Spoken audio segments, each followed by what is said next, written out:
হতে বগুড়া, হতে বাংলাদেশ। এই বগুড়া থেকেই গোটা বাংলাদেশে এনসিপির রাজনীতি প্রতিষ্ঠিত হবে ইনশাআল্লাহ।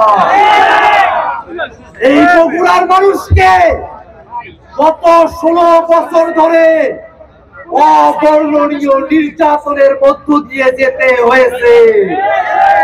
বগুড়ার মানুষ ঘরে থাকতে পারে নাই, বগুড়ার মানুষ বাড়িতে ঘুমাতে পারে নাই, বগুড়ার মানুষকে খেতে খামারে গিয়ে রাত কাটাতে হয়েছে।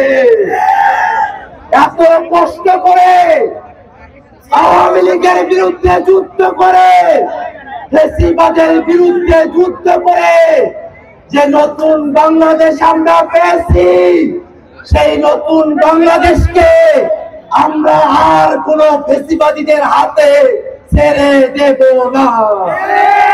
এই নতুন বাংলাদেশকে আমরা আর কোন চাঁদাবাজের হাতে ছেড়ে দেব না।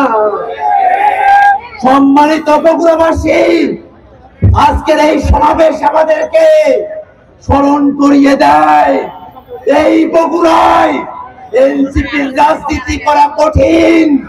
এনসিপির রাজনীতি করলে বাধা দেওয়া হয়, এনসিপির রাজনীতি করলে ভয় দেখানো হয়, কিন্তু শত ভয় শত বাধা অতিক্রম করে নতুন বন্দোবস্তের দাবিতে, বিচারের দাবিতে, সংস্কারের দাবিতে এই বগুড়ার মানুষেরা সাহস দেখিয়ে এনসিপির রাজনীতিতে নিজেদেরকে যুক্ত করেছে।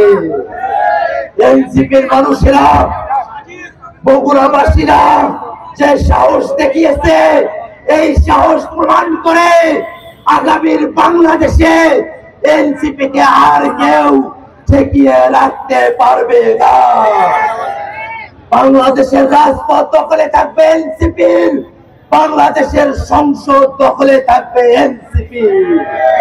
বাংলাদেশের মানুষের জন্য, নতুন রাজনীতি নির্মাণের জন্য বগুড়ার মানুষেরা গোটা বাংলাদেশে সব থেকে বেশি ভূমিকা পালন করবে। সম্মানিত ভাইয়েরা আমার, এই বাংলাদেশের মানুষের উপরে যে আওয়ামী লীগ গুম খুন নির্যাতন ক্রসফায়ার করেছে, সেই আওয়ামী লীগ, সেই শেখ হাসিনা, সেই ছাত্রলীগের সন্ত্রাসী, সেই গণহত্যাকারী, মানবতা বিরোধী অপরাধী, আমরা কি তাদের বিচার চাই? আওয়ামী লীগকে বাংলাদেশের রাজনীতিতে কেউ যদি পুনর্বাসিত করতে চায়, তাদের বিরুদ্ধে এই বগুড়াবাসী প্রতিরোধ করে তুলবে। আমরা বিশ্বাস করি বাংলাদেশে আওয়ামী সন্ত্রাসীদের আর কোন জায়গা হবে না। নতুন বাংলাদেশ করতে আগের সিস্টেম বাদ দিয়ে, আগের বন্দোবস্ত বাদ দিয়ে নতুন সিস্টেমের বাংলাদেশ দরকার আছে কি নাই? নতুন বাংলাদেশ গঠন করতে, বাংলাদেশে ক্ষমতার ভারসাম্য নিয়ে আসতে যে মৌলিক সংস্কার প্রয়োজন, সেই মৌলিক সংস্কারের বিপক্ষে কিছু মানুষ বাংলাদেশে কথা বলছে। আমরা স্পষ্ট করে বলতে চাই, এই বাংলাদেশে মৌলিক সংস্কারের ভিত্তিতে জুলাই সনদ হতে হবে। মৌলিক সংস্কার ছাড়া বগুড়াবাসী ঘরে ফিরে যাবে না।